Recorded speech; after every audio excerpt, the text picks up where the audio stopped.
तर मागच्या 3 दिवसामध्ये 3 खुनाच्या घटना घडल्या। मागच्या 3 दिवसामध्ये नसून 14 तारखेला एक घटना घडलेली आहे। त्यामध्ये एका एरियामध्ये दारू पिण्याच्या कारणावरून काही व्यक्तींमध्ये वाद झाला आणि इथं दारू पिऊ नका म्हणून सांगितल्यामुळे त्यांच्यात वाद झाला आणि ती घटना घडली। दुसरी घटना आहे 18 तारखेची, ज्याच्यामध्ये अनैतिक संबंधातून एका व्यक्ती एका महिलेच्या घरात गेलेला होता।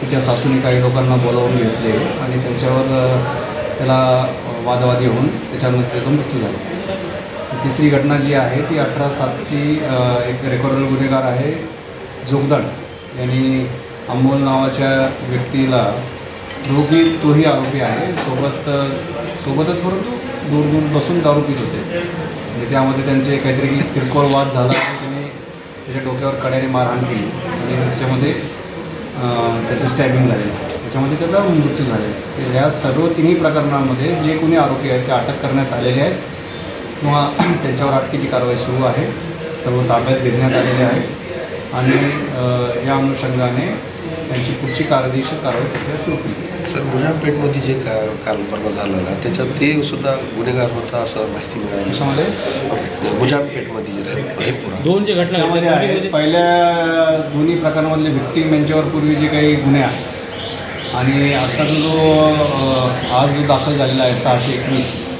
यामध्ये व्हिक्टीमही आणि आरोपीही यांच्यावरही गुन्हे दाखल। सर, हे आरोपी कोण आहेत आणि या घटना ज्या घडल्यात या तिन्ही प्रकरणातल्या आपण काहीतरी MPDAचे आहेत असं वेगवेगळ्या यामध्ये सर्वांवर जो काही मेजर गुन्हे आहेत त्यांच्यावर प्रतिबंधक कारवाई झालेल्या आहेत। एकाचा जो या आता 18/7च्या 621 ऑब्जेक्ट याच्यामध्ये मटक्या नावाचा जो गुन्हेगार आहे त्याच्यावर 8 ते 10 गुन्हे आहेत, त्याच्यावर MPDAचा प्रस्तावही पाठवून झालेला होता, परंतु काही त्रुटींवर तो परत आलेला होता। त्याच्यामध्ये त्याच्यावर परत आम्ही 110 सुद्धा केलेला आहे। या प्रतिबंधक उपाययोजनामध्ये त्यांच्याकडून बॉन्ड घेतला जातो आणि बॉन्ड घेतल्यानंतर मग त्यांना बॉन्डवर रिलीज केलं जातं।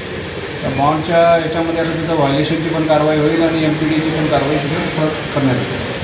सर, आपल्याकडे पेट्रोलिंग आहे ग्रामीण ठाण्याअंतर्गत, DBची पथकं आहे, मग कर्मचाऱ्यांची संख्या कमी आहे का किंवा जर हे असं असेल तर मग या मनुष्यबळाच्या कमतरतेचा हा काही परिणाम आहे असं वाटतं का? मनुष्यबळ कमी आहे किंवा असं काही आपल्याला म्हणता येणार नाही। We have sufficient manpower, we have Charlie's.